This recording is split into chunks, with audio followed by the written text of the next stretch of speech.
Across the Flow FM network, a Flow News 24 update. And on our Flow Morning Show, our review of agriculture and our broadacre farmland prices are rising. The average price of broadacre farmland per hectare has almost doubled over the last 3 years. It's increased by 93% from 2020 to 2023. ABARES, which is the organisation in government that looks at these pricing changes, their director is Dr. Jared Greenville. He has said that recent growth in farmland prices has been extraordinary and likely reflected a combination of factors including low interest rates, recent good commodity prices and seasonal conditions, and increased demand for land in general.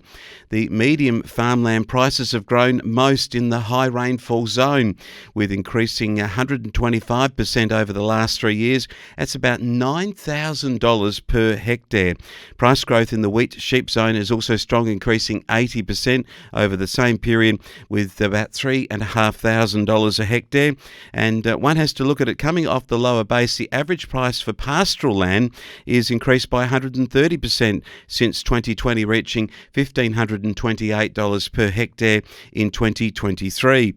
Now, this is a farmland price index online tool that has been used, so they track farm sales, and through an innovative and simple to operate dashboard on the website, users can gain valuable insight into market trends and access reliable information on the value of their farmland assets and track annual changes over time. This is at the ABARES webpage.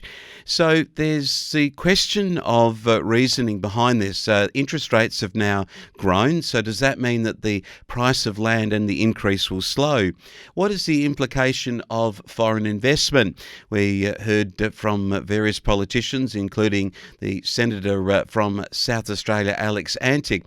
He, on our program, has told us that he's concerned about the level of foreign investment in Australian land, albeit that there is a trigger point of $15 million per sale. Does it mean that with the increased price that more properties will fall into the trigger? And so it may well be that over there checking those prices at the Foreign Investment Review Board, that they may well be looking at a whole range of different investors coming into Australia now that may not have shown themselves at the under $15 million trigger point. But is there other issues at hand here? And there is the succession plan issues. Less farmers, so the properties that are being purchased are getting bigger. We know that many of them are being bought by corporate farming organisations owned out of Australia, some owned out of overseas, some from superannuation funds and so on. But is there then a lack of land then available for the new farmer or the younger farmer to enter the market? And it would seem that that is part of the issue. We're looking at artificial intelligence too, which is increasing the productivity for farmers and enabling them to, with global, say, satellites and other positioning GPS on their farms, variable rate control on sowing, and then even in the wool and lamb sector, we're seeing a lot more fat lambs being able to be grown, and there is the genetics that takes place in both cropping and in our herding of animals. And so these are all factors that have increased the price of land. But why at such a fast level?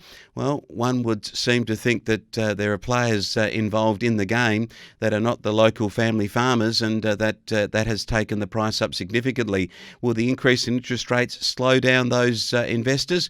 One would expect not. One would expect that land is a very safe commodity for the long term, and that's why we're seeing such a massive growth in prices, and we're likely to see the trend continue upwards. A Flow News 24 update.